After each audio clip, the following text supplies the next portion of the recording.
Hello, everybody. My name is Jacob Ute. I'm a secondary ed history major at SRU, and I'm from a small town of Sharpsville, Pennsylvania.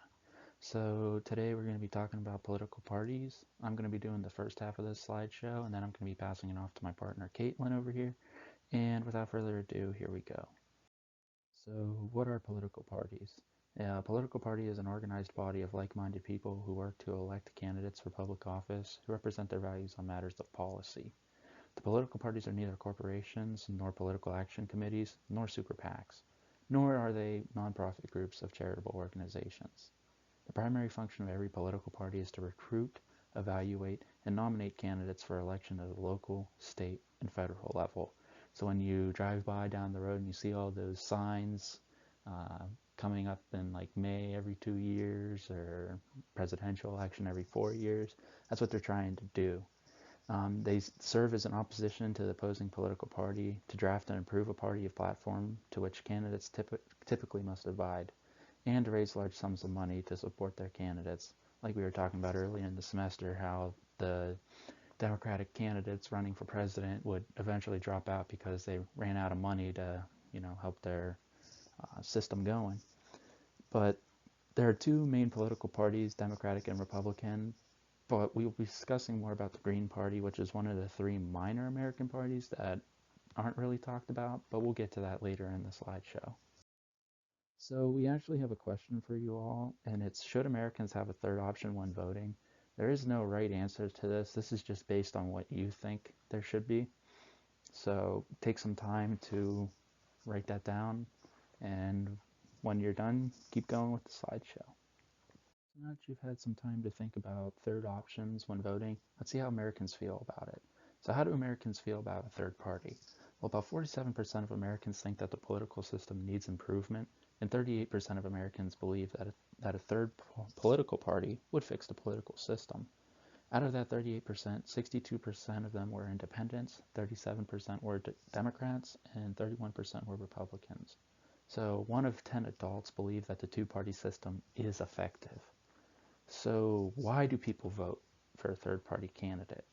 Well, they don't align with the political views of either party, and they don't approve of the two main options provided to them on election day. So now I'm going to pass it off to Caitlin, and Caitlin, take it away. Hi guys, I'm Caitlin. I'm a senior environmental science major from Bloomsburg, which is in eastern Pennsylvania. So I'm going to start by talking to you guys about the history of third-party election interference or spoiling.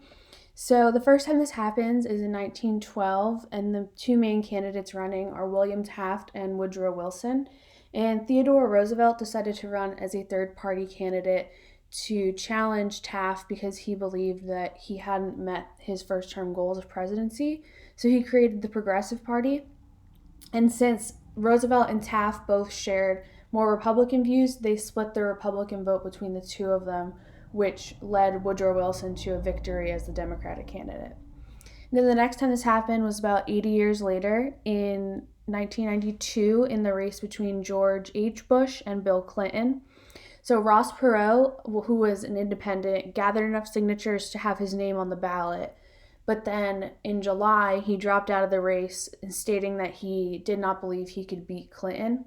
But then a few weeks before Election Day, he re entered the race. And in the election, he gathered 19% of votes. And the Bush campaign stated they believe Perot had spoiled their chance of election because the two had similar Republican views, and that split the Republican vote between the two of them, allowing Clinton to win. Then in 2000, the race between Al Gore and George W. Bush. So Ralph Nader was a Green Party candidate, and he drew enough votes from Al Gore under the Democratic vote, again, to split that vote and allow George Bush, a Republican, to win. And then the most recent is in 2016 in the race between Hillary Clinton and Donald Trump. And what's interesting about this one is there wasn't just one candidate who kind of interfered with the vote. There was at least 3 third-party candidates. So Gary Johnson, Jill Stein, and Evan McMullin all had their name on the ballot in multiple states and kind of interfered in different places, but the most significant that political analysts have looked at is the votes that Jill Stein received in Michigan, Pennsylvania, and Wisconsin exceeded Trump's victory margin, and had those votes flipped to Clinton, she may have won the Electoral College. And then next, just to give you kind of a preview into what the major third parties are. So there's the Libertarian Party, which opposed government interference in personal, family, or business decisions.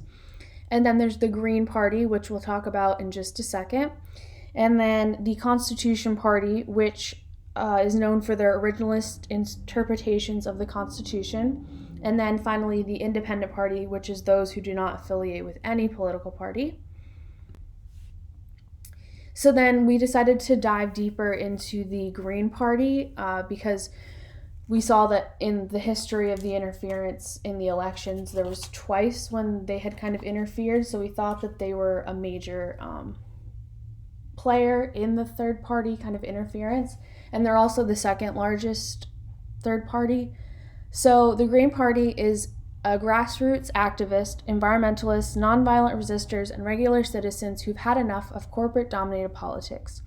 They state that their beliefs are based on 4 pillars, which are peace, ecology, social justice, and democracy.